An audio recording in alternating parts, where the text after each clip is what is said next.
اعوذ باللہ من الشیطان الرجیم بسم اللہ الرحمن الرحیم اللہم صلی علی محمد و آل محمد و عجل فرجہم۔ جہان یونیورسٹی آف نالج اکیڈمی سے آپ کے بیوی جان آپ سے مخاطب ہیں۔ السلام علیکم ورحمۃ اللہ وبرکاتہ۔ ہم آپ کو کہانی نمبر 8 سنا رہے ہیں۔ یہ ہے سورہ منافقون کی آیت نمبر 96، جس میں پروردگار عالم ارشاد فرماتے ہیں کہ برائی کو اچھی روش سے ختم کرو، یعنی کہ برائی کا جواب اچھائی سے دو۔ اور یہی اس کہانی کا عنوان ہے کہ خرگوش کے چھوٹے بچے نے اپنے ابو سے کہا، پاپا ان کی مدد کرنے کی کوئی ضرورت نہیں ہے، یہ تو آپ کا مذاق اڑاتے تھے۔ خرگوش نے اپنے بچے کو منع کرتے ہوئے کہا، ایسے نہیں کہتے، مشکل میں ہمیں لوگوں کی مدد کرنی چاہیے، چاہے وہ لوگ ہمیں برا بھلا ہی کیوں نہ کہتے ہوں۔ خرگوش کے بچے نے پوچھا۔ خرگوش نے کہا، اس لیے کہ برائی کا جواب کبھی بھی برائی سے نہیں دینا چاہیے۔ یہ خرگوش میاں اور ان کی فیملی ایک درخت کے اندر بل بنا کر رہتے تھے۔ اسی درخت میں ایک اور خرگوش بھی رہتا تھا۔ دونوں کے دروازے آمنے سامنے تھے۔ سردیوں کا موسم آنے والا تھا۔ آپ کو پتہ ہے نا کہ جب سردیوں کا موسم آتا ہے تو بہت سارے جو جانور ہوتے ہیں وہ ہائبرنیشن میں چلے جاتے ہیں، کیونکہ اتنی برف ہوتی ہے، جیسے کینیڈا میں اتنی زیادہ برف ہوتی ہے، تو جیسے چونٹیاں بھی پہلے سے اپنا کھانا وانا سب سنبھال کے رکھنے لگتی ہیں کہ سردیاں آنے والی ہیں۔ اللہ تعالیٰ نے ان کو اتنی عقل دی ہے کہ وہ اپنا کھانا سیو کرتی ہیں سردیوں کے لیے۔ اسی طرح اور بھی بہت سارے جانور ہوتے ہیں جو اپنا کھانا سیو کرتے ہیں۔ تو سردیوں کا موسم آنے والا تھا، اس لیے خرگوش میاں نے اس کے لیے پہلے سے انتظامات شروع کر دیے۔ روزانہ کاموں کے ساتھ وہ کچھ اور وقت لگا کر گھر میں کھانے پینے کا سامان بھی جمع کرنے لگے تھے، کیونکہ سردیوں کے موسم میں برف باری کی وجہ سے لوگ گھر سے بالکل نہیں نکل سکتے تھے۔ پڑوسی خرگوش ان کو اس کام کو کرتا دیکھ کر ہمیشہ ان کا مذاق اڑاتا اور کہتا، بھائی تمہیں بہت جلدی ہے، ابھی تو سردیاں بہت ہی دور ہیں۔ خرگوش میاں ان کی باتوں کا اور مذاق کا برا نہیں مانتے تھے، مگر ننھے منھے خرگوش کو یہ باتیں بہت بری لگتی۔ کیوں؟ وہ بھی اپنے پاپا کے ساتھ کام کر رہا ہوتا تھا۔ اس طرح دن گزرتے رہے اور سردیاں آ ہی گئیں۔ ایک دن بھائی اچانک سے بہت شدید برف باری ہوئی اور جنگل کی تمام چیزیں برف سے ڈھکی ہوئی نظر آ رہی تھیں۔ خرگوش میاں کو تو کوئی مسئلہ نہیں تھا، تو کھانے پینے کی چیزیں تو ان کے گھر میں وافر مقدار میں موجود تھیں۔ وہ اپنے گھر میں آرام سے بیٹھے ہوئے تھے۔ پڑوسی خرگوش نے جب کھانے کے لیے دیکھا تو گھر میں کچھ بھی نہیں تھا۔ اسے بہت سخت بھوک لگی ہوئی تھی۔ سوچا کہ اب کیا کرے، اس لیے مجبور ہو کر اس نے خرگوش میاں کے دروازے پر نوک کیا اور کھانے کے لیے کچھ مانگا۔ خرگوش میاں جلدی سے گھر کے اندر گئے اور جو گاجریں انہوں نے جمع کر کے رکھی تھیں اس میں سے کچھ گاجریں لے آئے اور اس کو کھانے کو دے دیں۔ پڑوسی خرگوش بہت ہی شرمندہ تھا۔ اس نے اپنے رویے کی معافی مانگی اور خرگوش میاں کا شکریہ ادا کرتے ہوئے کہا، ہاں اب مجھے اپنی غلط باتوں کا احساس ہو رہا ہے۔ اب میں وعدہ کرتا ہوں کہ میں بھی آپ ہی کی طرح محنت کروں گا اور آنے والے وقت کے لیے بہت پہلے سے تیاری کر لیا کروں گا، تاکہ مجھے کسی کے آگے ہاتھ نہ پھیلانا پڑے، تاکہ مجھے کسی کے لیے کی مدد نہ مانگنی پڑے۔ دیکھا بچوں آپ نے، اس کہانی کا مورل یہ ہے کہ خرگوش میاں نے برائی کا جواب اچھائی سے دے کر پڑوسی خرگوش کو بھی اچھا خرگوش بنا دیا۔ ان کو محنت اور لگن سے کام کرنے کے لیے بھی جذبہ ابھارا ان کے اندر، اور ان کو کھانا دے کے ان کو بہت زیادہ اس بات پہ شرمندہ بھی کر دیا۔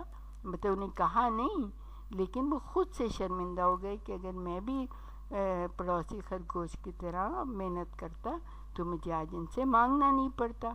تو پیارے بچوں، ہمیشہ یہ چاہیے کہ جب ہم کسی کو چیز دیں یا کچھ کریں تو ہمیشہ اسے جتائیں نہیں کہ ہم نے تمہارے ساتھ یہ بھلائی کی ہے، بلکہ اس کو سوچنے کا موقع دیں اور پھر وہ خود بھی اچھے اچھے کام کرنے لگے.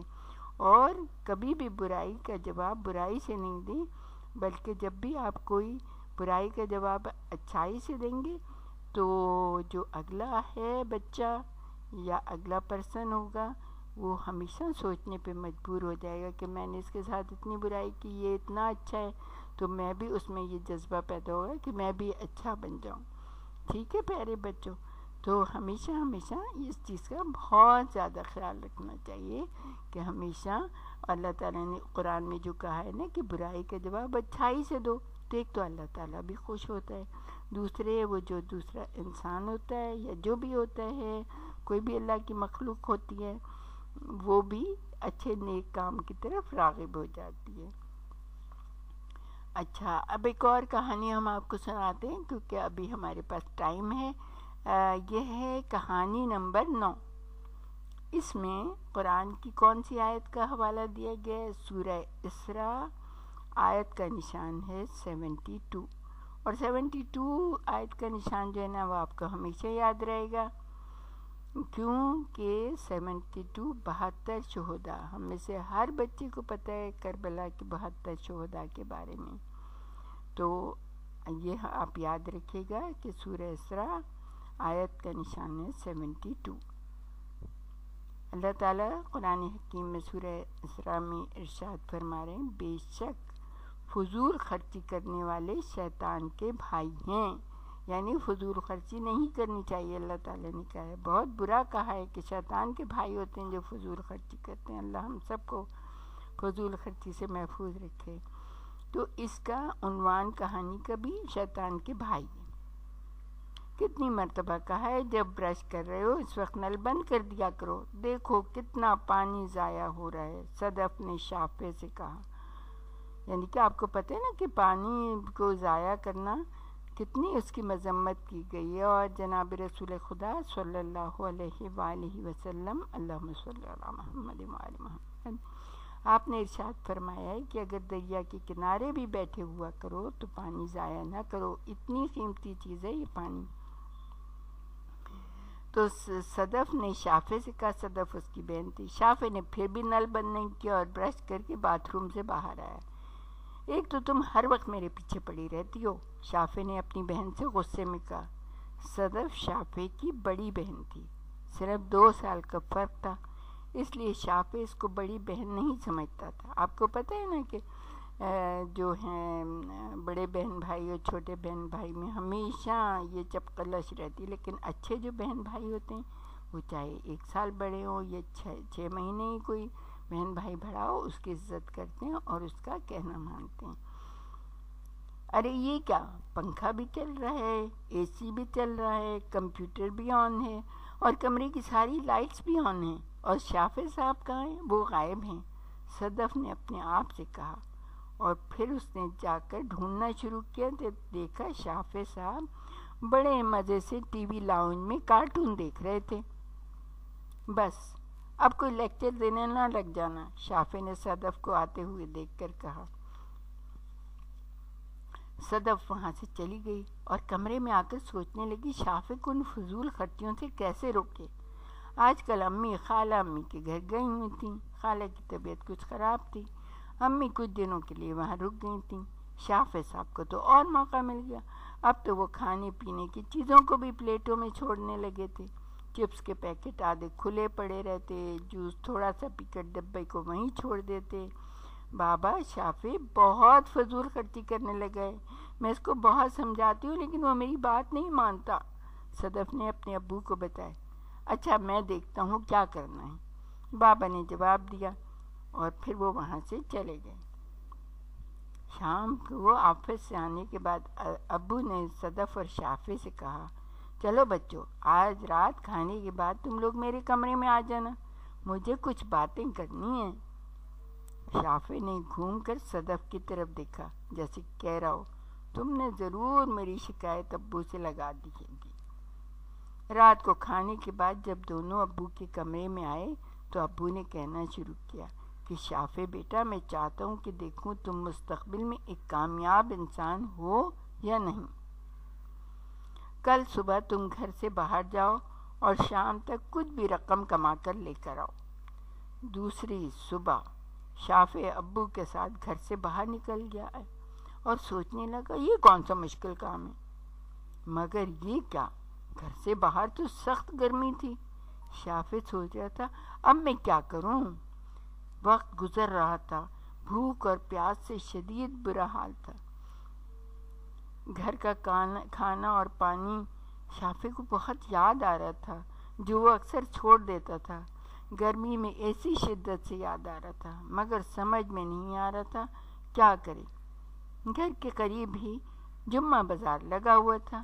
ایک دو دفعہ جب امی کے ساتھ وہ وہاں گیا تھا تو اس نے دیکھا کہ وہاں پر کچھ بچے لوگوں کا سامان اٹھاتے ہیں تو لوگ ان کو پیسے دے دیتے ہیں۔ دل تو نہیں جا رہا تھا اس کا، مگر ابو کا چیلنج تھا، قبول کیا۔ ایک عورت کو جب اس نے دیکھا کہ ان کے پاس بہت سارا سامان تھا، ان کی مدد کی اور گاڑی تک سامان کو پہنچا دیا۔ انہوں نے کچھ پیسے دے دیے۔ اس طرح شافع نے ایک دو لوگوں کا سامان ان کی گاڑی تک پہنچائے۔ اس طرح اس کے پاس کچھ رقم جمع ہوگی۔ وہ بہت خوش ہوا، جلدی جلدی دوڑتا ہوا گھر پہنچا۔ ابو گھر میں موجود تھے۔ شافع نے خوشی خوشی ابو کو بتایا آج اس نے یہ پیسے کمائے ہیں، اور وہ اس نے ابو کے ہاتھ پر رکھ دیے۔ ابو نے پیسے لے کر کھڑکی سے اڑا دیے۔ شافع فوراً کھڑکی کی طرف دوڑا۔ ارے ابو آپ نے یہ کیا کیا؟ بابا میں نے تو بہت محنت سے کمائے تھے۔ وہ رونے لگا۔ ابو وہ پیسے دکھائے جو ابو کے ہاتھ میں تھے۔ ابو نے اسے وہ پیسے دکھائے، یعنی دوسرے ہاتھ میں جو ابو کے ہاتھ میں تھے۔